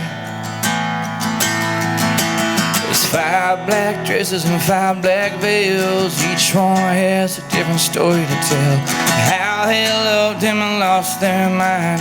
One by one he told them all goodbye.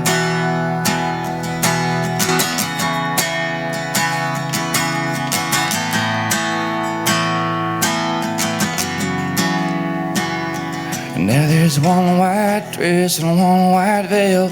2 hearts healing from the stories they tell. Promise that they never risk it all again. Love has a funny way of creeping in.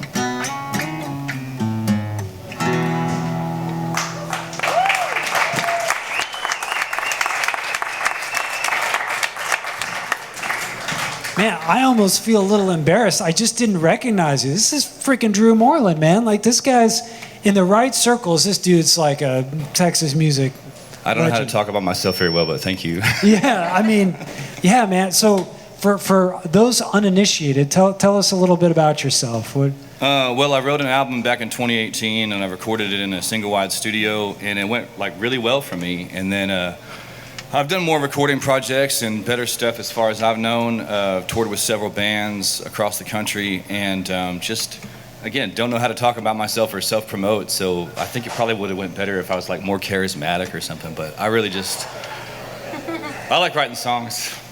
Yeah, man. I mean, I feel like you're one of these, like, it's kind of a perfect example of a guy who, you know, you have all these artists that they know how to do the hustle, right? And they can get out and they can get in front of people and doors open for them and such. And those are not always the best musicians. They're certainly not always the best songwriters. And that's one of the reasons I wanted to start The Hook, you know, is like to give people like Drew Moreland that opportunity. Like, forget all the gatekeeping, the labels, and this, that, and the other stuff. Yeah, what y'all are doing is cool as hell, man. What's that? What you're doing is cool as hell. Oh, yeah. Well, man, having Drew Moreland on it makes it even cooler, you know, just showing up randomly. And I'm glad you got picked, man. Me too. But yeah, so that album is really great. And like I said, in certain circles, like Adam, you know Drew Moreland, right? Yes. Yeah, I mean, like... I recorded a Yellow Dog. I think you did some work on my record if we never I like, did a little talked bit, to each other. Yeah. But I know I did a little work on it. So. Yeah, I know you did. Yeah. What's your take on the song? Well, immediately I'm just, anytime you can start a song off with the hook, Yeah. is like I'm in. The hook. The hook. Do you know how hard it is to write a song that's under 2 minutes? Yeah. Good God. And start a song that can actually start with the chorus. Yeah. You know, it draws you in with the chorus, and then you want to know about it. I want to know about the 5 dresses immediately. Like I hear that, and I'm like, okay, yeah. Even more. Tell me, yeah.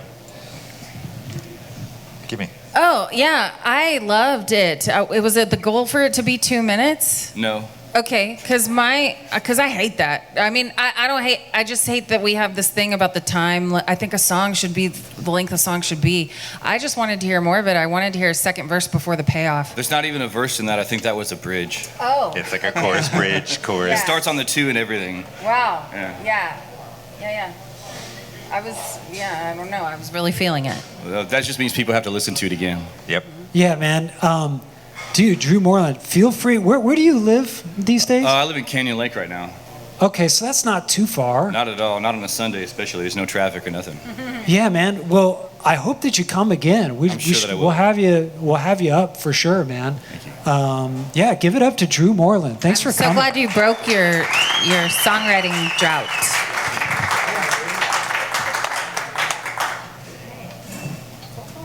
Okay, so we're gonna get 26 up here real quick, and then we're gonna try to get out of the way of the two-steppers. But we want to try to get 26 up as well.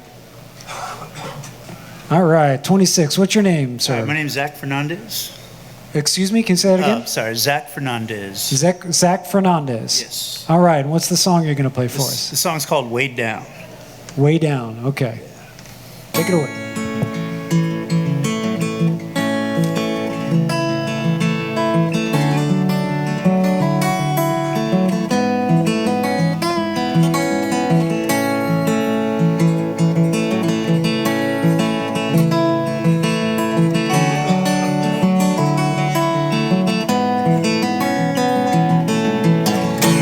Aren't you tired of being burned by the fire you yearn to be heard? for the worse. Aren't you tired of being weighed down by the highs you're chasing around? You're paying for it now. Don't you see? The autumn leaves are softly falling slow.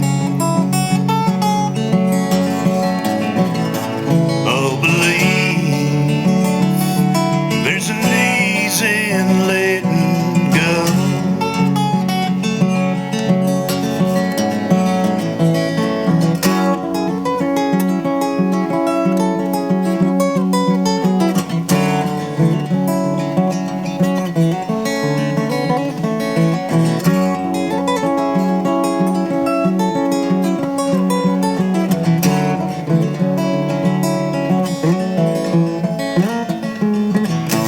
Aren't you tired of being bored?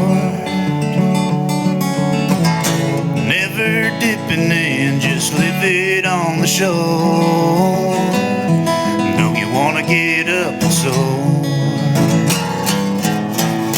Aren't you tired of being weighed down in a dizzy drain spiraling round?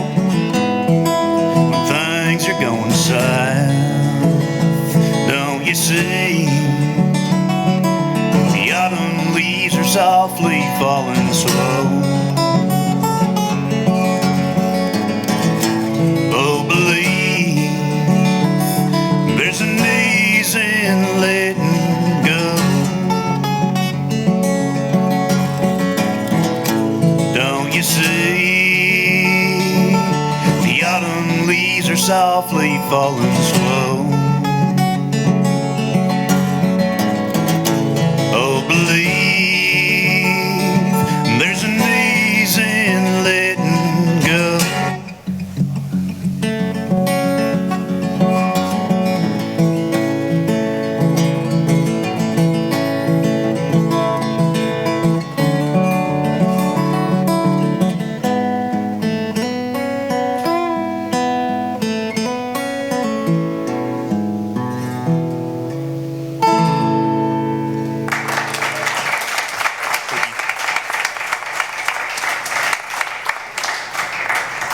All right, Zach Hernandez, right? Fernandez. Fernandez, I'm sorry. Yeah, I was talking about putting the emphasis on the right place there. I'm trying to get it right. Okay, Zach Fernandez. Man, great guitar playing, great finger picking. Yeah, beautiful stuff. And like, I liked the way you make the most out of your voice. You know, like it really felt like you found the sweet spot of what you can do and found a good melody to fit it with. Yeah, really good stuff. So tell us a little bit about yourself. I was born in Corpus Christi, Texas. I've been here in the Central Texas area for about 20 years or so. Okay, can you lean up a little bit closer to that Yeah, microphone? sorry about that. That's all right. All right, and yeah, so what brought you to Austin? I moved here with my family, and I played in punk bands for several years and started writing songs during the pandemic when I didn't have anybody to jam with. So Yeah. Man, it's crazy how many like former or even current members of punk bands and metal bands and have come here because they want to like explore the singer-songwriter side of their music, which I feel really honored that that's happening because you know, like this gives people a forum to do that they may not necessarily have otherwise. Sweet. So is this what you do full time or are you? No, but I do it part time, but I'm trying to just do as much as I can when I have time off of my full time job. So. Gotcha. What do you do full time? I work for a printing company in the graphics department, doing file prep and a little bit of graphic design. Gotcha. Well, we may hit you up if the hook needs some graphic design work. Looks like you got something to say. Oh, Adam. no, I was just going to say, that is the definition of folk right there to me. Like, to be able to play like that and sing to your voice. Like, I mean, I've got like Gordon Lightfoot vibes in my head and stuff like that. And so instantly I'm like, I want to hear more stories. I want to hear more songs and stuff. So that's what, especially because you are not just telling a story lyrically, but it's a musical journey. And I love the little movements in between the walk-ups and stuff like that. And I'm like, man, if I was doing stuff I would follow and also do this. And I mean, I really love when you can center around like an acoustic, like finger picking thing like that, So I really enjoyed this. Yeah, I'm pretty charmed, by what's going on here. Like I also really appreciate. I like to feel contrast in lyrics. We all don't listen to a song the same way. Some people don't listen to the lyrics. Some people, don't even think lyrics matter. I can't really get into the rest of the song if I don't feel like lyrically moved. So it's like. I appreciate it. You did it. You were creating a lot of contrast in your lyrics. You did it in the first verse in a different way, Then you had the highs and lows. I can't remember what the lyrics were. I just remember, we did it again. We did it again. And so I think there's something really unique and original going on about what you're doing. Also because your song didn't really follow any formula either, Yeah, it just told a story. Yeah. Yeah, then where he put his musical interlude. Yes. I just felt like I would say the same thing, like hearing more and more would help the whole of it come into focus for me. All right. Yeah. Yeah, it was great that it was like a longer melody line against the faster picking. Yeah. So it was like nothing, it wasn't like, distracting. Like in Layla where it goes into that part. Yeah. Yeah, we're talking about Eric Clapton. Yeah, that's what I'm talking about. Yeah, great stuff, man. Please come back. I'd love to hear just to be mesmerized by your guitar picking, if nothing else, man. Please come back. Thank you. I appreciate it. Great job, man. Give it up.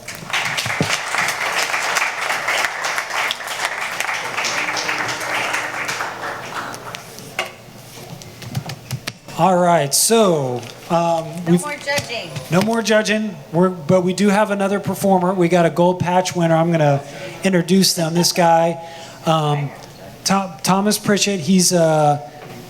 Come on up here, Thomas. Come on up, Dirty Tom. I'm gonna give you a little introduction though. This guy won a gold patch a few weeks ago with his amazing song, "Pilot's Lament," and it's really cool because Tom went through Caitlin Cannon's prison program, songwriting program, but when he came and he played, he wasn't in prison though.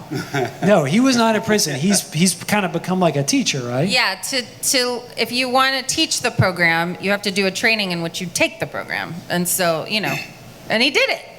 Yeah, it was such a cool proof of concept though, because I didn't know Tom from Adam. And Caitlin was away teaching her program, and so he came up here like just a random guy and just blew us away. Won the gold patch. I didn't know he was going to do that. That's so cool. Yeah, it was a really awesome moment. So what's the song you're going to play for us this week? I'll play you guys the first song I ever managed to finish. Wrote it, when I was in the throes of having a challenging time in my previous career and also having some girl problems. So I managed to mash the two together, and the song's undergone some changes over the years, so I'll play you the newest version. Gotcha. And open to whatever feedback you have.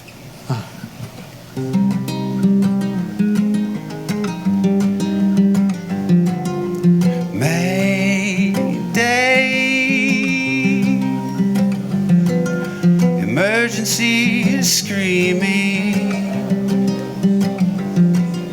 I'm bleeding out, I'm pissing fuel. The ghost has finally given up on me.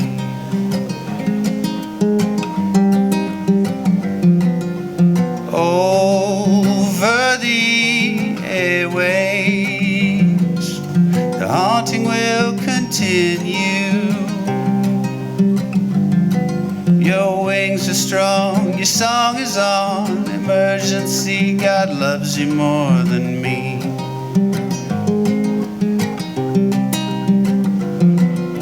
And down and down and down she spins, while she tells all of her friends she could outrun gravity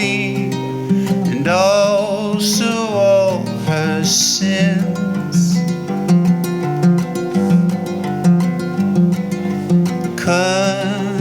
Control. You relaxed all that back pressure. Your nose it falls, the firewalls are all that stops them throttles moving forward. So ignore warnings, 'cause they mean you fail. Pick a fight, it means you're right. Blame me for all the discord.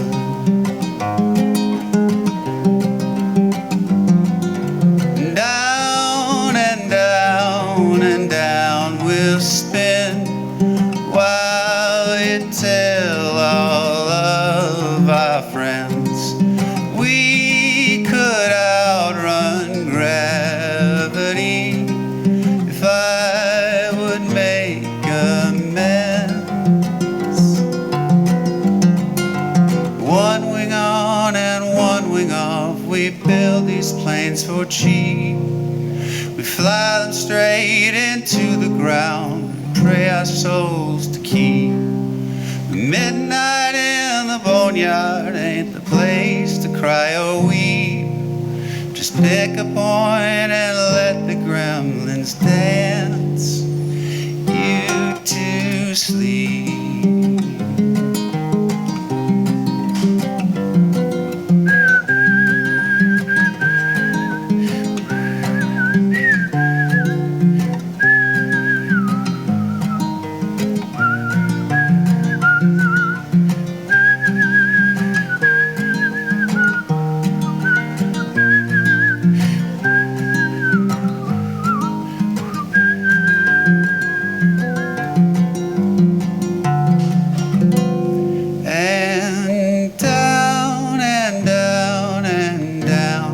We spun, now our flying days are done.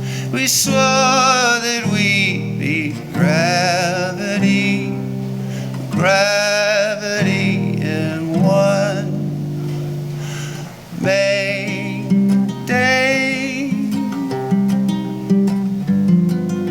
Emergency is screaming.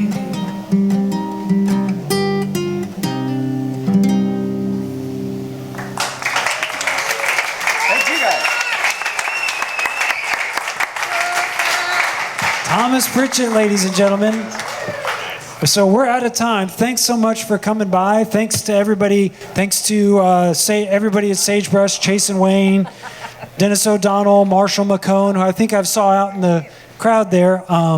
Max on the cameras, Winston on sound, Alex behind the bar. Our sponsors, Ear Trumpet Labs, Keystone Artists Connect, The Willie Bus, JWA Media, Mule Kick Productions. And how loud can this place get for Caitlin Cannon and the great Adam Odor? Thanks so much for coming out, everybody.